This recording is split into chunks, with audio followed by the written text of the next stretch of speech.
La pregunta es, ¿por qué, pese a la lucha de los pueblos, a la solidaridad internacional, al reconocimiento de la situación por varios países, al cambio de opinión en el seno de la Organización de Estados Americanos y en otros organismos internacionales, los regímenes dictatoriales de Cuba, Venezuela, Bolivia y Nicaragua no caen?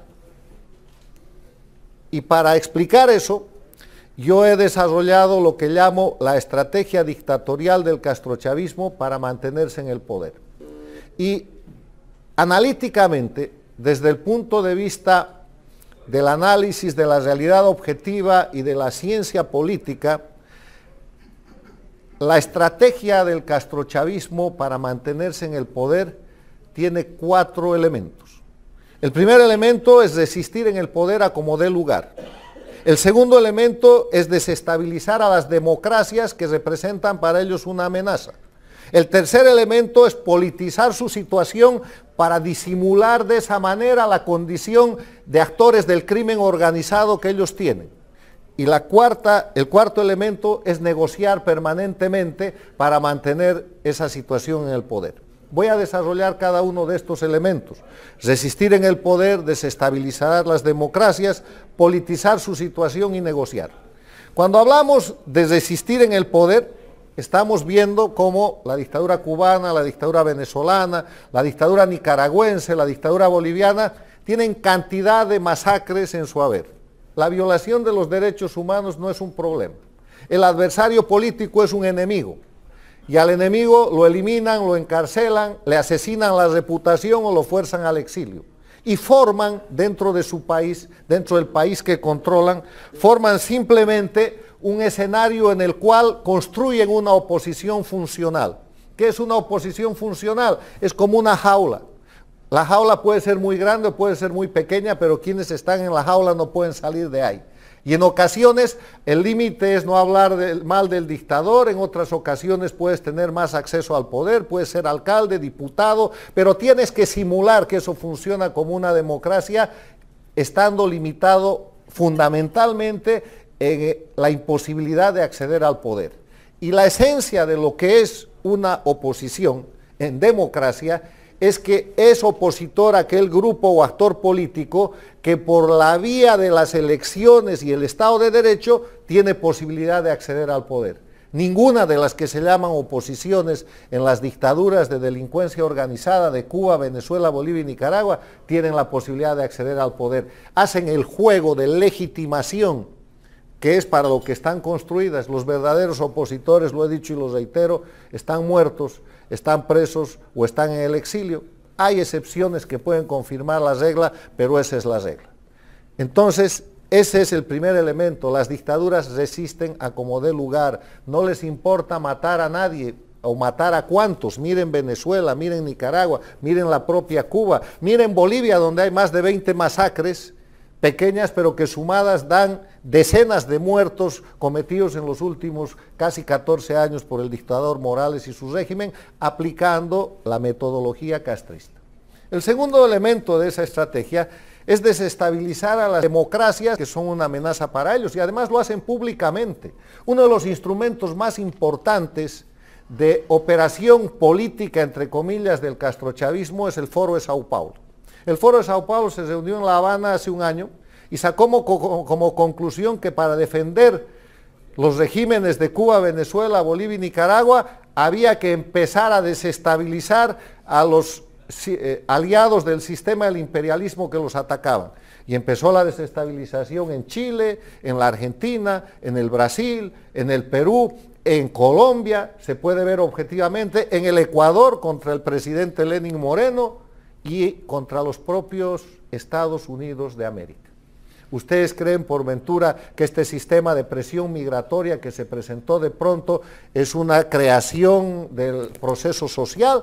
Es un hecho político digitado para desestabilizar y agredir al país que es la primera democracia del mundo, que son los Estados Unidos. O sea, les estoy dando ejemplos de cómo se pone en marcha un proceso de desestabilización de las democracias para que las democracias estén ocupadas en el proceso interno y no se ocupen de que caiga la dictadura de Venezuela, la de Cuba, la de Bolivia o la de Nicaragua.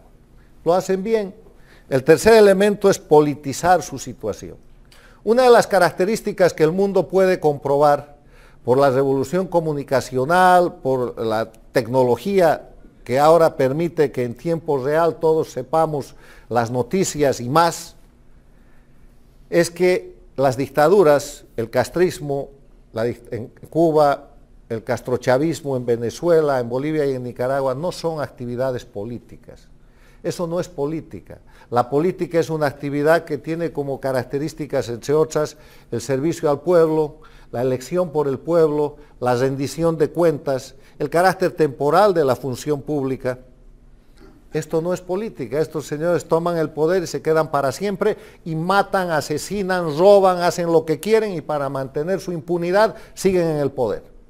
Eso se llama crimen organizado transnacional. Y no está en el ámbito de la política, sino está en el ámbito más bien de la Convención de Palermo contra el crimen organizado transnacional.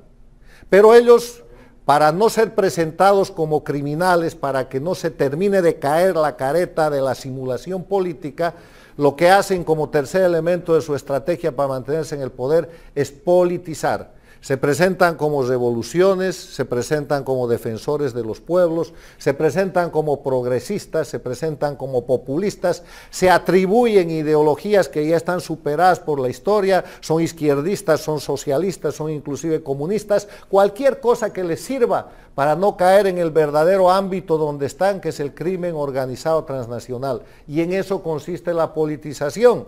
O sea, los Castro se creen políticos cuando en verdad son criminales. Chávez y Maduro reclaman condiciones y fueros como políticos e inclusive como dignatarios de Estado cuando en verdad son criminales. Ortega y Evo Morales hacen exactamente lo mismo porque la politización los beneficia en aprovecharse del Estado, en presentarse como gobernantes y en privilegiarse con la serie de inmunidades y de beneficios que esa situación trae. El cuarto elemento es negociar, y lo estamos viendo hoy en día en el tema de Venezuela.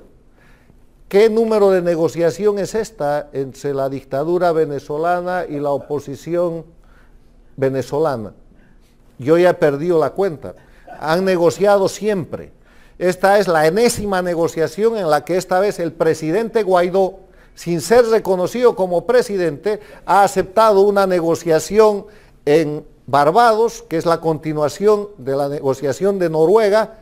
Noruega arma la negociación y la lleva adelante y Noruega no ha reconocido a Guaidó. Entonces, en esa dinámica, el negociar es una manera de adquirir un balón de oxígeno, es una manera de tener un poder de sobrevivencia de parte de las dictaduras. La negociación es el instrumento preferido para dilatar, para distender, para volver a empezar, para dividir al adversario, para hacerle perder fuerza y para poner en marcha un nuevo momento del proceso dictatorial. Esa es la estrategia, es muy sencilla y funciona en Cuba desde hace 60 años, en Venezuela desde hace 20 y en los otros países, en Bolivia y Nicaragua desde hace casi 14. Y yo quiero hacer hincapié en que tenemos que conocer su estrategia, que viene mezclada, que viene, estos cuatro elementos se mezclan de acuerdo a la situación. Un día reprimen, meten 200 presos políticos, al día siguiente están negociando los presos políticos que van a liberar, entonces sueltan 50 y la oposición se cree que es un gran triunfo y la comunidad internacional cree que las cosas están cambiando. En medio de eso ellos se presentan como actores políticos importantes, pero el tráfico de drogas sigue inundando el mundo y siguen operando a favor del terrorismo islámico y siguen llevando adelante actividades criminales, y mientras todo eso suceda, ellos están reclamando incluso premios internacionales como actores políticos en favor de los pueblos, de unas revoluciones que no son revoluciones, son acciones de crimen organizado que solamente han llevado a los pueblos a la miseria. Esta mi exposición sería incompleta si es que no planteo cómo hacer para que esta estrategia fracase y cómo derrotar de una vez a las dictaduras. Y pueden haber muchas sugerencias estudiando la estrategia, estudiando los elementos de la estrategia, que los he planteado, los he publicado y los tengo sometidos al público político y académico para su análisis, enriquecimiento y para su aplicación.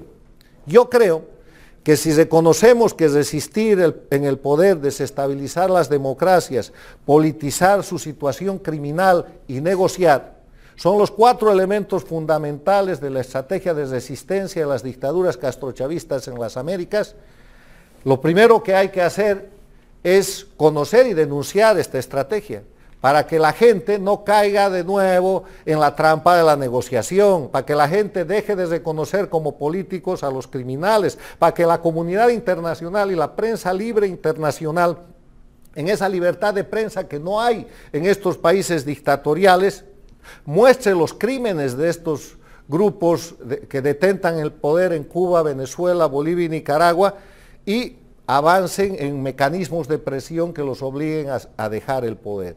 La otra cosa que planteo es que hay que tomar iniciativas.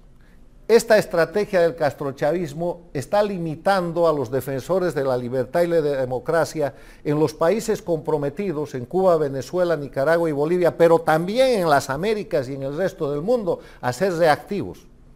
Denme ustedes un ejemplo de una reciente iniciativa para terminar con la dictadura en Venezuela o en Cuba. En Venezuela la negociación, no, si eso es su estrategia. En Venezuela, en Nicaragua, la liberación de los presos políticos con más negociación, esa es la estrategia del castrochavismo. Hay que dejar de ser reactivos y hay que pasar a tomar la iniciativa. ¿Qué iniciativa? La que plantea el momento, la situación y la gente que está trabajando en sus países para liberarlos. Y otra cosa que planteo es, hay que limitar lo más que se pueda esta mascareta, este mascarón de que los delincuentes de Cuba, Venezuela, Bolivia y Nicaragua que detentan el poder dictatorial en ese país son políticos, son criminales y hay que avanzar en la aplicación de la Convención de Palermo. Hay algunos antecedentes para que esta gente sea objeto de persecución y captura en todo el mundo como criminales comunes y no como políticos y menos como dignatarios de Estado. Muchas gracias.